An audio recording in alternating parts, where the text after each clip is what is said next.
HBCU Game Day here with Brianna Grant, a Florida A&M graduate from the School of Journalism and Graphic Communication. And boy, has she been expressing her artistic talents even while she was in school. How are you doing today, Brianna? I'm doing great. How are you? Okay, so Brianna, most college students come to school to prepare for what they're going to do in life. But while you were in school at FAMU, you actually found some things to do, like designing jerseys. How did that come about? Yes, so the designing jerseys and a lot of the product design that I've done, a lot of that was post graduation. So when I graduated from FAM, I was applying to everything. I was trying to get my hands on anything creative that I wanted to be a part of, and just networking, connecting.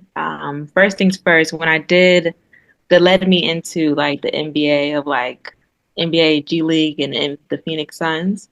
I was a part of an internship called HBCU in LA. They partnered me with Pixar, and then from Pixar was Beats, and then Beats came the NBA G League, and then the NBA G League came the actual NBA from the Phoenix Suns. So it was like a domino effect, literally after graduating, and it's been like a journey, and I'm still in awe of everything, and I'm just so grateful for every opportunity that I've been a part of. Yeah, it's kind of a dream, and as we're looking at the photos that you did for uh, the Charlotte G League team, Mhm. um, very nice presentation, and it seemed to have been well received. Yes, yes. What I really loved about that project was the fact that it was really community based. It was for HBCU night for the Greensboro Swarms, and the goal was really to show upliftment and show the legacy of historically Black colleges, especially with me attending FAMU and having that experience. I allowed to translate that through my illustrations. I grew inspiration from music, genres like R&B, jazz, even with education. Letting that be a resource with anything that I've done, and just allowing that to translate into my art with illustrations and bringing it all together and creating a whole message through and through it. So I really enjoyed that project. It was really near and dear to my heart. Well, correct me if I'm out of order because you have so many accomplishments. I'm trying to remember which came first, the chicken or the egg. But you also did some designing for the Phoenix Suns, and that was what an amazing look as we take a look at for the Phoenix Suns. That was quite high quality work there.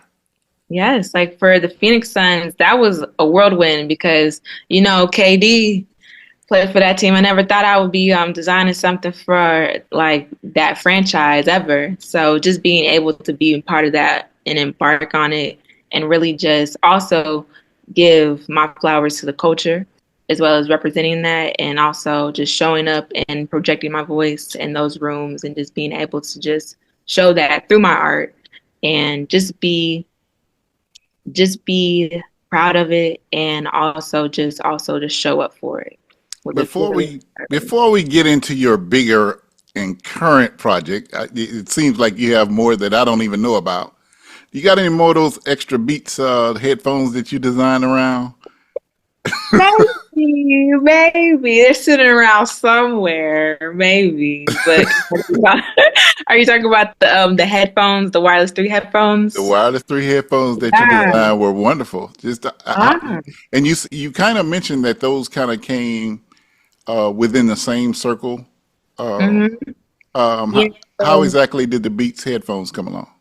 So for the Beats headphones, I was a part of the Black Creators Program that was offered from Beats, and it was basically dedicated to HBCU students to be a part of the program for writers, filmmakers, illustrators like such as myself, and allowing us to get the opportunity to be a part of marketing and just being able to showcase our art or our talents through their platform, so we could have a good stepping stone into networking, connecting, and also building our resume.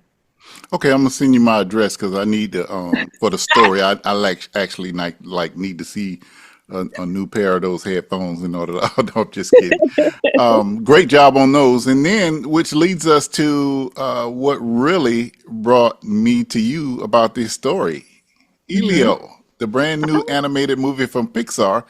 And you played a part in that movie, I a did. big part in that movie. So just talk, not acting, but Mhm. providing artwork, providing language, which you have to tell me how that came about. But talk about your experience working with Elio. Yes. So Elio is now in theater. Elio, yes. Yes, Elio is now in theaters. June 20th. It's been like at least 2 weeks now since it's been released. It's been a project that's been in the works for a good while. I was able to be on the project back in 2021. I had the opportunity to get on the project. I was an art intern at the time, and then they allowed me to be on pre-production for the film Elio. One of my tasks was to create a conceptual alien language for the film. And it was probably one of the most challenging till this day projects I've ever been a part of. But I'm so happy that I was a part of it. I'm allowed to challenge myself, my creativity, and just, explore the avenue of how I could create something that is unfamiliar, but also original. Something that could be fun, vibrant, but also just very communicative throughout my illustrations. So a lot of that, I really had to dive into how could I asking myself the questions like, how could I make this alien-like, but also not human-like, especially when you've been a human your whole life. So um, for me, I had to really dial into like light language, colors, how light reflects on different colors to make it a different type of scheme, how I could create a shape through different sound waves, how can I manipulate that to make it more abstract, more alien-esque, and how can make it fun and also nice to see, visually appealing on the big screen. So it was a journey. I'm grateful that I was a part of the beginning stages of creating the conceptual reference art for it and like creating like a building block to help it be on the big screen. So it's been a journey. I'm appreciative of it. Until this day, it's still something that I still hold near and dear to my heart, that I'm still in awe about, that I even been a part of. Well, when I see in the credits for the film and see that you were part of developing the alien language, that's kind of interesting. I mean, I know for a fact, my reference to it is Black Panther. I know they created a language based on another African dialect Mm-hmm. for Black Panther, but it seems Mm-hmm. like an endless process. What was Mm-hmm. that like to try to develop? Was it like you say the A sound is we're gonna use the sound of G for when you do A? Is it something like that? It's in a way, it could be a bit complicated. For me, I had to really simplify it first. I had to get a lot of reference work from colors, a lot of reference work from how sound looks visually, a lot of reference work as well as how can colors really be manipulated when light hits it, and seeing what forms, what can be created from that, and finding a way to simplify it, but also creating a nice little twist to it to make it more original. But I thought the best part for me that really helped when creating it was the colors, the line work of how I could create something of curvature that could represent something from a different alphabet. Just asking myself all these questions to help form a better idea to make it something more original. Wow, that's interesting and impressive. And Elio's in theaters and is doing well. So we encourage everyone to go out and see it and understand that you have an HBCU alum that took part in that. That Brianna, what's next for you? I mean, what exactly would you say Brianna Grant what would be her dream job? My dream job. That's a question. That's a question. That's the question. I would say my dream job probably, I would say I want to be a part of being with brands and who emphasize their voices, who emphasize the importance of culture, the importance of representation. I want to be a part of companies who pay homage to creating a true tribute to feeling seen, acknowledged. Wherever those elements align, I want to be a part of those brands. I want to be a part of those companies.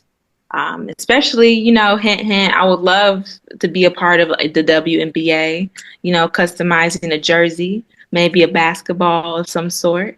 Anything that turns into empowerment, that's for the culture, and just creating a space for people to feel seen and acknowledged and respected in a real important way. Well, I just want you to know that you've done a lot of work in a short period of time. Really, really impressed with your work. But that Phoenix Suns design just really stands out as a great design. Like you said, KD was there, so it's you know, he's probably got that in his closet now. You know, You know, so I seen Devin Booker actually signed it. He signed it for one of the fans oh because wow, the hat that I designed for the Phoenix Suns, yes, it was gifted to the first 5,000 right. fans who arrived. And I recently seen, like probably like a few months back, that a fan came to another game with the hat, and Devin Booker signed it. So it was like Wow. really cool to see that my art is existing and it's living and it's still like being used, and like it's meaning. It's nice knowing that I like something, but it's also nice knowing that the audience enjoys it as well. So it's really a gift within itself. All right, HBCU Game Day, and we have been speaking with Brianna Grant from the highest of Seven Hills in Tallahassee, a Yes. graduate of the FAMU School of Journalism and Graphic Communication. Be on the lookout for her. Brianna, how can they follow you on social media?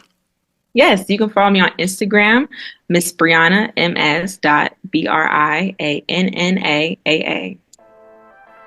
All right, HBCU Game Day with FAMU alum Brianna Grant. Keep on the lookout for her.